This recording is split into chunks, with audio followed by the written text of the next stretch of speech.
দ্বিতীয় আদম কোন নবীকে বলা হয়? ইব্রাহিম আলাইহিস সালামকে। ইব্রাহিম আলাইহিস সালামকে, তাই তো? কোন নবী উম্মত হিসেবে পৃথিবীতে আসবে?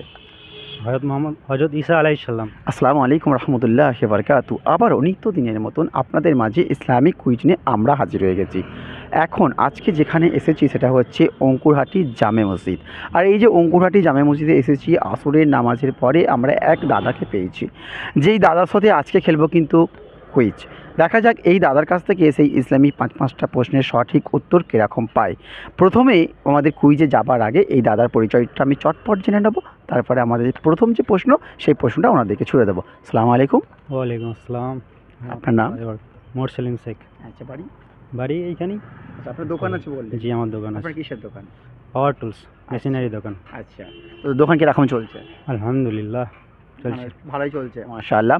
তো এই যে আমরা যে আজকে এসেছি ইসলামী পাঁচটা প্রশ্ন করব, তো এই যে প্রশ্নের উত্তর দিতে আপনি রাজি আছেন তো?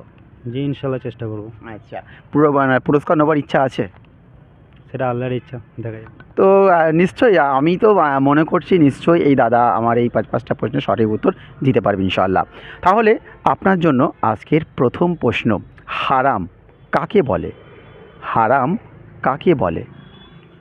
যেটা ইসলামে হযরত মুহাম্মদ সাল্লাল্লাহু আলাইহি সাল্লামের কথা মতো বা আল্লাহর যেটা বাণী, যেটা কোরআনে যেটা বলা হয়েছে, যেটা করতে বারণ করা হয়েছে, সেটা অ্যাকচুয়ালি বলা হয় হারাম।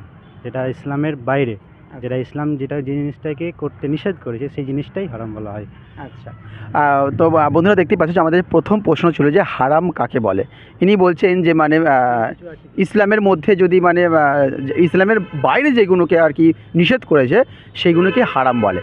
তো এটা কিন্তু একদম সঠিকই, কিন্তু হয়তো গুছিয়ে গাছিয়ে হয়তো বলতে পারলো না, কিন্তু একদম সঠিকই। আমাদের যে প্রথম প্রশ্ন ছিল যে হারাম কাকে বলে, হ্যাঁ উত্তরটা হবে যে শরিয়াতে স্পষ্টভাবে যেগুলিকে নিষেধ ও অবৈধ বলে উল্লেখ করেছে, তো সেগুলোকে সত্যি হারাম। তাই এই দাদা যে বলেছে যে ইসলামের বাইরে যেগুলো করা, যেগুলো আল্লাহ রসুল এবং আল্লাহ নিষেধ করেছে, তো সেইগুলোকে কিন্তু হারাম বলে।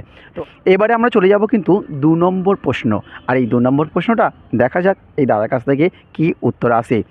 কোন নবীর উম্মত হিসাবে কোন নবী উম্মত হিসাবে পৃথিবীতে আসবে? কোন নবী উম্মত হিসাবে পৃথিবীতে আসবে? হযরত ঈসা আলাইহিস সালাম। হযরত ঈসা আলাইহিস সালাম, তাই তো?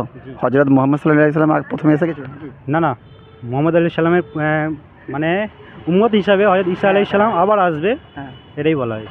একদম মাশাআল্লাহ, একদম কী বলবো, 2 নম্বর যে প্রশ্নটা করেছিলাম একদম সঠিক উত্তর দিয়েছে। প্রথমে আমি যখন এনার সাথে কথা বলছিলাম যে আমাদের ইসলামী একটি চ্যানেল আছে, তো দাদা আমি আপনার সাথে কুইজ খেলবো, ইনি প্রথমে একটু নার্ভাস খেয়ে গেছিলো যে ইসলামী চ্যানেল কুইজ আমি বলতে পারবো কি পারবো না এরকম ভাবছিল। তো এনাকে যখন আর কি গুছিয়ে বললাম, তো দাদা কিন্তু রাজি হয়ে গেল। হয়তো একটু লস হচ্ছে কারণ ওনার দোকান আছে। তো যাক, আমি বেশি বড় আর কথা বলবো না। আমি কিন্তু যেই প্রশ্নটা করেছিলাম 2 নম্বর, আর সেই 2 নম্বর প্রশ্ন আমার এখানে দেখাচ্ছে অবশ্যই কিন্তু আপনার উত্তরটি সঠিক হয়েছে, মাশাআল্লাহ। এবারে আমরা চলে যাব কিন্তু 3 নম্বর প্রশ্ন। আর এই 3 নম্বর প্রশ্নটা আপনার কিন্তু মন দিয়ে শুনতে হবে। 3 নম্বর প্রশ্ন হচ্ছে আল্লাহ হযরত আজরাইল আলাইহিস সালামকে কী দায়িত্ব দিয়েছিলেন বলুন? দিয়েছিলেন প্রতিটা মানুষের জান কবজ করার জন্য, আত্মা নিয়ে যাওয়ার জন্য বলা হয়েছে। আচ্ছা, আল্লাহ যে হযরত আলাইহিস সালামকে যেই দায়িত্ব দিয়েছে সেটা হচ্ছে আপনি বলছেন যে প্রত্যেকটা মানুষের জান কবজ করার জন্য, তাই তো? জি, ইনশাআল্লাহ। এটাকে সঠিক বলে মনে হচ্ছে? জি, মনে হচ্ছে তো আমার। নাকি ভুল বলে মনে হচ্ছে? মনে তো হচ্ছে তাই, ওটাই কি ভুল না সঠিক? সঠিক। সঠিক? জি। তো বন্ধুরা দেখতেই পাচ্ছ, তো আমাদের তো আর কোনো কথাই হতে পারে না, আপনার উত্তর কিন্তু একেবারে সঠিক হয়েছে, মাশাআল্লাহ।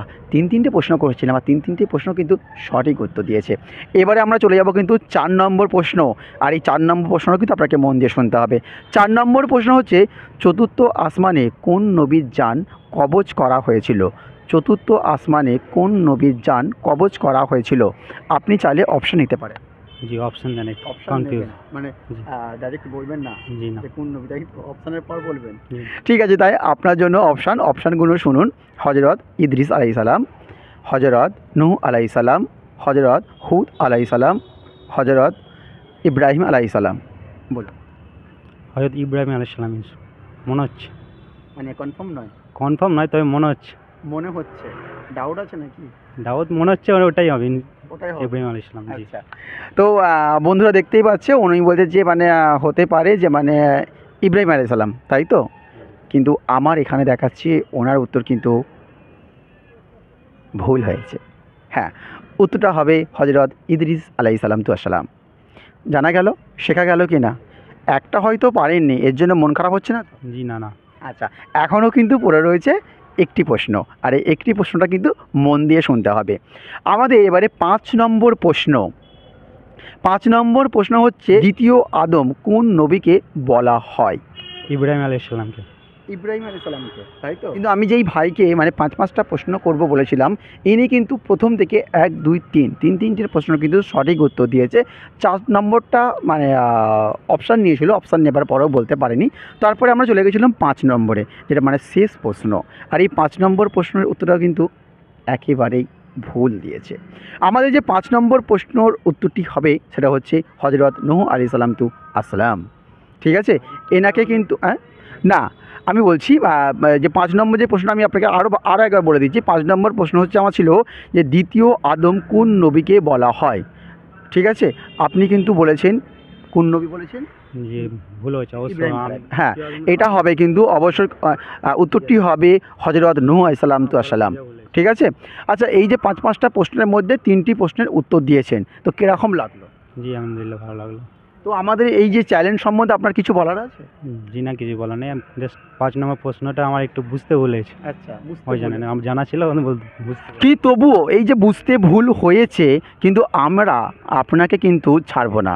আপনি হয়তো 2টো প্রশ্ন ছেড়ে দিয়েছেন, কিন্তু আমরা আপনাকে ছাড়বো না। আপনার জন্য রইল আলোর পথের ইসলামের তরফ থেকে সেই ফাটাফাটি টি শার্টটা। আশিককে বলবো টি শার্টটা দিতে। পুরোপুরি পড়ুন, অসুবিধা নেই। ক্যামেরা দিকে দেখিয়ে দিকে পড়ুন, একটু ঘুরে যান। হ্যাঁ, সোজা দিক করে পড়ুন।